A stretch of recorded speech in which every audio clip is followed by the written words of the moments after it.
Au nom du Père et du Fils et du Saint-Esprit. Amen. Le Seigneur soit avec vous. Alléluia. Le samedi est le jour votif de la Vierge Marie. Chantons son intercession. Elle nous a pris pour ses enfants depuis le pied de la croix. Toute la famille humaine se rassemble près de toi. T'acclama pour souveraine et te redisant sa foi. Sainte Vierge, notre Reine, garde-nous auprès de toi. Toute la famille humaine jette son appel vers toi. Et décharge en toi sa peine, sa souffrance, son effroi. Sainte Vierge, notre Reine, garde-nous auprès de toi. Montre à la famille humaine le Sauveur entre tes bras. Que ta grâce nous soutienne dans les luttes du trépas. Sainte Vierge, notre Reine, garde-nous auprès de toi. Prenons le moment habité par l'Esprit Saint pour écouter le Saint Évangile de ce jour. Évangile de Jésus-Christ selon saint Luc. En ce temps-là, Jésus disait à ses disciples une parabole sur la nécessité pour eux de toujours prier sans se décourager. Il y avait dans une ville un juge qui ne craignait pas Dieu et ne respectait pas les hommes. Dans cette même ville, il y avait une veuve qui venait lui demander « Rends-moi justice contre mon adversaire ». Longtemps, il refusa, puis il se dit « Même si je ne crains pas Dieu et ne respecte personne, comme cette veuve commence à m'ennuyer, je vais lui rendre justice pour qu'elle ne vienne plus sans cesse m'assommer. » Le Seigneur ajouta « Écoutez bien ce que dit ce juge dépourvu de justice. Et Dieu ne ferait pas justice à ses élus qui crient vers lui jour et nuit? Les fait-il attendre? Je vous le déclare, bien vite il fera justice. Cependant, le Fils de l'homme, quand il viendra, trouvera-t-il la foi sur la terre? Alléluia, Alléluia, Alléluia, Alléluia.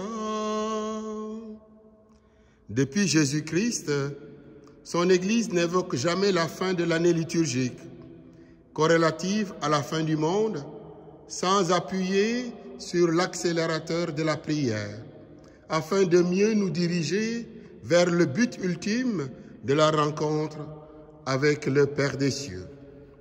C'est ainsi que Jésus encourageait ses disciples en parlant comme d'une nécessité primordiale pour celui qui suit le Christ.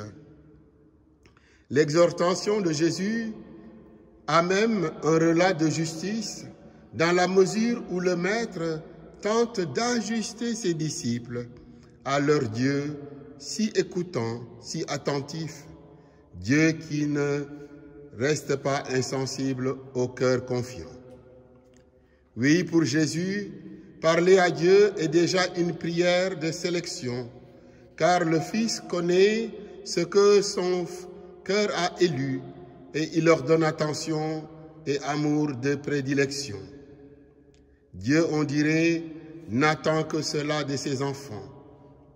La prière est la voie de la foi, l'expression d'échanges familiaux avec Dieu le Père. Elle manifeste aussi de la confiance et dévoile une espérance de part et d'autre. Dès l'entame de notre évangile de ce matin, Jésus annonce la couleur et le sens de la marche.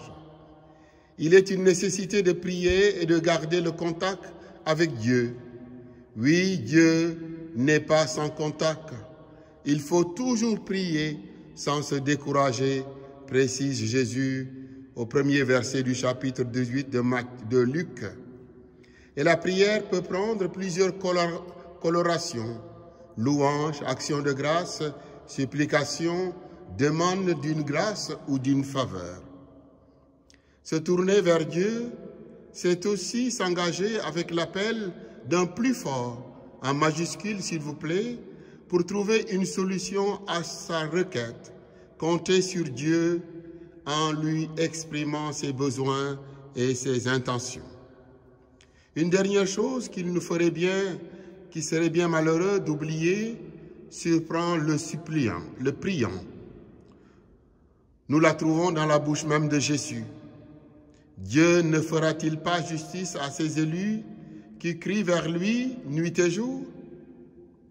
Si le juge cède à faire justice à cause de l'insistance d'une brave dame, encore davantage des fruits lorsque Dieu fléchit devant la persévérance du cœur confiant. D'autant plus que Dieu ne se laisse pas gagner par l'indifférence. Il est moins enclin à fermer son cœur et ses oreilles. Oui, Dieu met de grands biens à la disposition de ses enfants. Il est toujours prêt à se laisser prier et à converser avec les siens. Tertullien disait, en d'autres termes et en d'autres temps, seulement la prière vint Dieu. Écoutons la place de Marie au cœur de l'Église. Selon la volonté du pape François, l'Église de rite romain célèbre désormais chaque année la mémoire de la bienheureuse Vierge Marie, mère de l'Église, le lundi après la Pentecôte.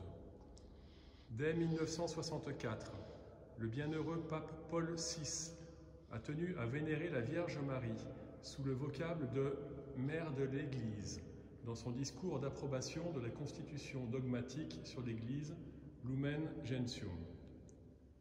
La constitution pastorale sur l'Église dans le monde de ce temps, Gaudium et Spes, au numéro 222, enseigne que, par son incarnation, le Fils de Dieu s'est, en quelque sorte, uni lui-même à tout homme. Il en découle naturellement que la Vierge Marie est devenue mère de cette humanité. Par ailleurs, selon le Concile d'Éphèse en 431, Marie est Théotokos, c'est-à-dire mère de Dieu. Saint Augustin, docteur de l'Église, a écrit que le corps de Jésus s'unit à l'Église, formant ainsi le Christ total, tête et corps. À la Pentecôte, l'Église est institutionnalisée et envoyée en mission sous l'impulsion de l'Esprit Saint. En plaçant la fête de Marie, mère de l'Église, le lundi de Pentecôte, nous nous rappelons que Marie était là, dans le Cénacle, avec les apôtres, le jour de la Pentecôte, et qu'elle accompagne maternellement l'Église dans sa mission depuis ce jour. Avec l'Esprit qui l'a couverte de son ombre, nous saluons la Mère de Dieu, Mère de l'Église. Je vous salue. Marie, pleine de grâce, le Seigneur est avec vous. Vous êtes bénie entre toutes les femmes, et Jésus, le fruit de vos entrailles, est béni. Sainte Marie, Mère de Dieu, priez pour nous pauvres pécheurs, maintenant et à l'heure de notre mort. Amen. Allons dans la paix du Christ, nous rendons grâce à Dieu.